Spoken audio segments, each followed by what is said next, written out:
கையில் இருக்கும்போது தெரியாத பொருளின் அருமை தொலைத்த பின்னரே பலருக்கு பாடமாகிறது.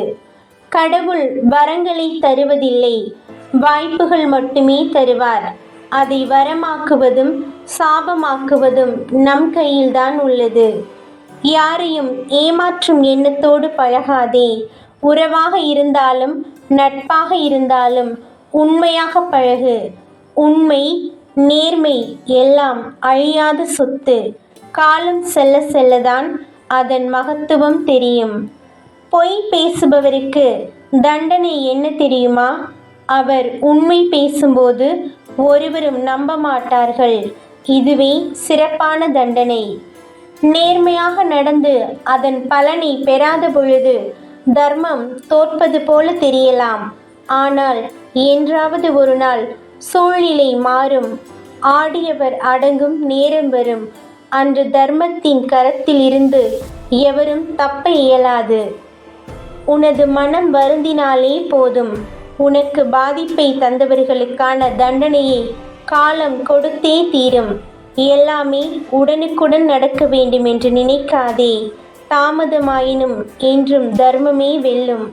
நீ பிரச்சனைகள் பற்றியே சிந்தித்துக் கொண்டிருந்தால் இன்னும் பிரச்சனைகள் வந்து சேரும்.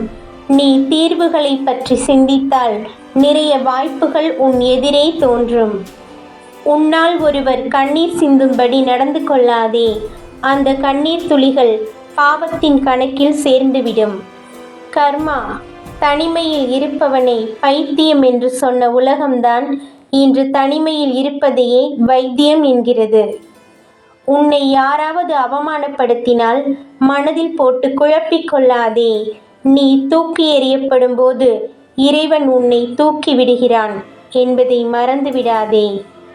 ஒருவர் தோல்வியில் வீழ்ந்து கிடக்கும்போது ஆறுதலான வார்த்தைகளை அன்பாக கூறி பாருங்கள். அதைவிட புண்ணிய காரியம் உலகில் எதுவும் இல்லை. உரசாமல் வைரத்தை பட்டை தீட்ட முடியாது. நெருப்பிடாமல் தங்கத்தை தூய்மைப்படுத்த முடியாது. அதுபோல நல்லவர்கள் சோதனைக்கு உள்ளாவார்கள், ஆனால் வீழ்ந்துவிட மாட்டார்கள். எதிரிகள் நீ செல்லும் வழியை மறித்தால் புதியதொரு பாதையை உருவாக்கு. ஒரு நாள் அவர்களும் அவ்வழியை பின்பற்றும் போது அதுவே உன் வெற்றி. அரை மனதுடன் செய்யப்படும் சேவை உயர்ந்த சேவையாகாது. தொண்டாற்றும் போது உங்கள் முழு இதயத்தையும் மனதையும் ஆத்மாவையும் அர்ப்பணம் செய்யுங்கள். நாம் எதிர்கொள்ளும் சவால்கள் அனைத்தும் நல்லபடியாகவே முடியும். நல்ல முறையில் முடியவில்லை என்றால் தோற்றுவிட்டோம் என்று பொருள் அல்ல. சவால்கள் இன்னும் முடியவில்லை என்றே பொருள்.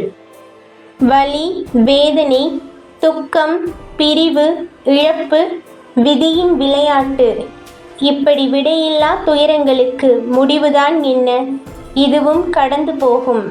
ஏற்றுக்கொள்ள மனம் மறுத்த போதும் இதுவே நிதர்சனம்.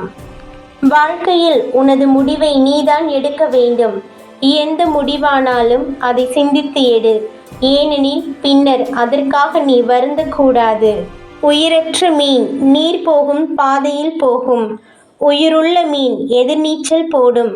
மனமும் மதியும் உனக்கு படைத்தது வாழ்க்கை என்னும் கடலில் எதிர்நீச்சல் போட. நீர் போகும் பாதையில் போவதற்கு அல்ல. பிரச்சனைகள் எல்லாம் நிலவு போல ஒரு நாள் கூடும், ஒரு நாள் குறையும், ஒரு நாள் காணாமல் போய்விடும். அழிவின் விளிம்பில் இருப்பவரை கூட காப்பாற்றி விடலாம். ஆனால் அகங்காரத்தின் உச்சத்தில் இருப்பவரை காப்பாற்றுவது கடினமான செயலாகும். வாழ்க்கையில் யாரையும் ஏமாற்றி ஜெயிக்கக்கூடாது. ஆனால் ஏமாற்றியவர்களை ஜெயிக்காமல் விடக்கூடாது. வாழ்க்கை எனும் ரதத்தை செலுத்தும் போது நம் வேகத்தை குறைக்கவே சிலர் வேகத்தடையாக பாதையின் குறுக்கே வருவார்கள். புதிய உத்வேகத்துடன் செயல்பட்டால் மட்டுமே அத்தகைய தடைகளை தகர்த்தெறிந்து சரியான பாதையில் சீறிப்பாய இயலும். நன்மையோ தீமையோ அவரவர் செய்யும் செயல்களுக்கு உண்டான பலனை இன்று இல்லை என்றாலும் என்றாவது ஒரு நாள் நிச்சயம் அனுபவித்தே ஆக வேண்டும். அளவுக்கு மீறிய பொறுமை கூட சில சமயங்களில் மடத்தனமாகிவிடும். அதனால் முடிந்தவரை பொறுமை கொள். முடியாத பட்சத்தில் துணிந்து நில். அதில் தவறேதும் இல்லை. உன் வாழ்வில் நீ சந்திக்கும் இன்பம் துன்பம் அனைத்துக்கும் உன் வினைகளே காரணமாக அமைகிறது. நினைவில் கொள், உன் செயல்களே உன் நன்மை தீமைகளை தீர்மானிக்கும். உங்களை அடக்குபவர்கள் முன் சுதந்திரமாக இருங்கள். உங்களுக்கு சுதந்திரம் தருபவர்கள் முன் அடக்கமாக இருங்கள். துன்பங்கள் தடைகள் அனைத்தும் உன்னை வீழ்த்தும் ஆயுதம் அல்ல. அது உன்னை பக்குவப்படுத்தி உன்னை செதுக்கும் உளியாகும். லட்சியம் என்ற ஒன்று இல்லாவிட்டால் முயற்சி என்ற சொல்லுக்கு அர்த்தமில்லாமல் போய்விடும். சிந்தித்து செயலாற்றுங்கள். வாழ்வில் எப்போதும் எப்படி இருக்கிறோம் என்பது முக்கியமல்ல. ஏதேனும் பிரச்சனைகள் வரும்போது எப்படி நடந்து கொள்கிறோம் என்பதில் இருக்கிறது நமது மனதைரியம். அழ வைத்து பார்க்கிறவர்களுக்கு தெரிவதில்லை கண்ணீரோடு அவர்கள் மேல் உள்ள அன்பும் கரைந்து போகும் என்று. ஒரு பாவ காரியமானது இன்னொரு பாவத்திற்கே வழிவகுக்கும்.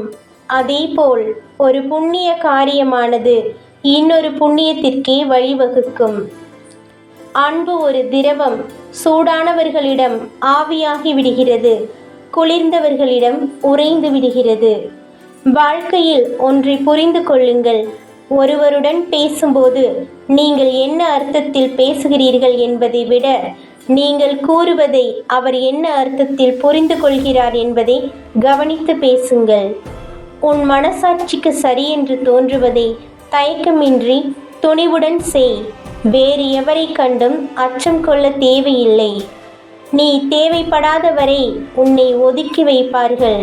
உன் தேவை வேண்டுமெனில் உடனே உன் புகழ் பாடுவர். அதில் மயங்காதிரு. உன்னை விலக்கியவர்களுக்கு எப்போது உன் உதவி தேவைப்படுகிறதோ அப்போது அவர்களை நீ ஒதுக்கிவிடு.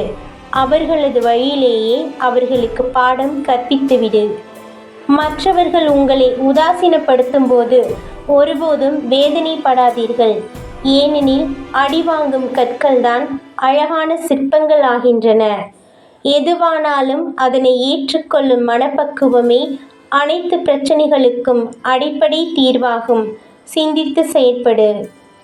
உப்பும் உரிமையும் அதிகம் எடுத்துக்கொண்டால் உணவும் உறவும் கசந்து போகும். எதை நீ அதிகம் விரும்புகிறாயோ அதை நீ விரைவில் வெறுப்பாய். நீ அன்பாக இருப்பதை விட உண்மையாக இருக்கிறாய் என்பதே மிக முக்கியம். ஏனெனில் அன்பை விட அதிக மகிழ்ச்சி அளிக்கக்கூடியது உண்மை. அடுத்தவர் வழி அறிந்து வாழ்கின்றவன் யாரையும் காயப்படுத்தி பார்க்க மாட்டான். அவரது கண்ணீருக்கு காரணமாக இருக்க மாட்டான். நல்ல புரிதல் இருக்கும் இடத்தில் பிரிதல் இருக்காது. வாய்ப்புகள் வரும் என காத்திருக்காதே, நீயே அதை உருவாக்கு. தன் வீட்டு கதவு என்றாலும் தட்டினால்தான் திறக்கும். அமைதியாய் விலகுவது 1000 வார்த்தைகளுக்கு சமம். ஒருவரை சிரிக்க வைப்பதற்கும் மகிழ்விப்பதற்கும் நிறைய வித்தியாசம் உள்ளது. சிரிக்க வைப்பது எளிது, ஆனால் சந்தோஷப்படுத்துவதுதான் கடினம். தோல்விக்கு 2 காரணங்கள் உண்டு. 1 யோசிக்காமல் செய்வது, 2 யோசித்த பின் செய்யாமல் இருப்பது.